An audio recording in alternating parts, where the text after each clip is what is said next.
All right, so it's no secret that our local real estate market has shifted from a seller's market to more of a balanced market, as inventory levels have actually increased to over 70% from a year ago. Now, as properties begin to take longer to sell, sellers often even question the overall move. I'll tell you, Max, I don't know why I ever leave this place. I've got all the company I need right here. And there's no doubt sellers need to have a pretty good reason to sell regardless of the state of the real estate market. So if you are buying, selling, or just wondering what to expect, well, you'll want to stay tuned while I break down the inventory trends, buyer demand, and pricing power, and just what sellers and buyers can expect for this summer of 2025. All right. Let's discuss inventory. Now, when we look at the supply and demand graph, you'll notice last year's inventory peak was 1,020 homes in August 2024. Fast forward to the end of May 2025, and now we're sitting at 1,482 homes on the market.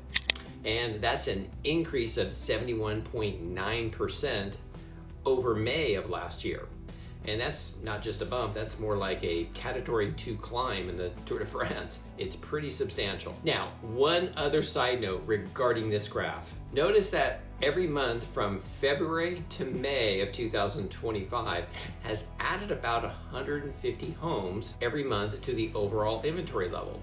And it appears that June of this year is also on track to add about another 150 homes to the overall inventory. So, what we are seeing here is a greater separation of the gap between the inventory level to pending levels each month. Notice really that the difference in how the pending and the solds were roughly half of what the inventory levels were during the summer of 2024. Now, when you compare this to April and May of 2025, well, you can see the pending and solds are about 1/3 of the current inventory levels. So, translation of all that, it just means more choices for buyers and less leverage for sellers. I mean, more sellers are actually competing for the buyer versus buyers competing for the property. So, yes, preparing your home for sale becomes more important, as well as pricing it right becomes critical as well. Now, I recommend watching my video on what not to fix when it comes to getting your home ready to sell. So the median sales price is defined by an equal number of homes that are sold above or below that price. Now, one of the benefits of knowing what the median sales price is that it helps identify where the market activity is the strongest. So, when you look at our median sales price for May, we are sitting at $885,000.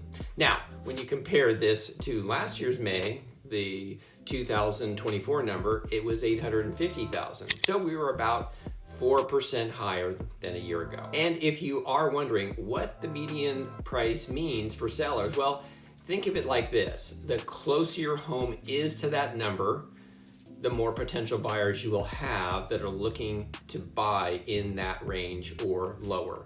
Conversely, the higher you are above this number, the lower the buyer demand. We do see that the homes that are under the $1 million mark often have a shorter market time than properties that are hovering 1.3 or more million. So the upper end priced homes may need to allow for more time on the market than a seller that is selling closer to the median sales price or lower. Let's take a look at the months of inventory based on pendings. So this graph really helps explain the relationship between the number of homes on the market and how many homes go under contract each and every month. Now, a few things to point out here. The first is last May 2024, we had about 1.5 months of inventory, which means that if you didn't put a stick of inventory on the market, it'd all be gone in 1.5 months. Now, fast forward to the end of May 2025, we just hit 3.1 months of inventory. And that number is significant since that's the classic definition of a balanced market, which is 3 to 6 months of inventory. And this just means the overall market has shifted from a seller's market to a balanced market. The other big takeaway from this is the overall trend line from February 2025 to May 2025. When you look at this, we actually go from 2.2 months of inventory to 3.1 months of inventory. And so that upward trend line tells us that the market is continuing to slow. Now, I find the best analogy is really driving on the freeway. I would say that last year, the driving speed we were at was about doing 80 miles on the freeway, which is, again, well above the speed limit. And the upward trend is now slowing us down from 80 miles an hour now to about 55 miles an hour. And honestly, it feels like you're going really slow when you're accustomed to going 80 miles an hour, which is just how sellers and agents now feel about our current market, since we were all used to actually home selling very quickly.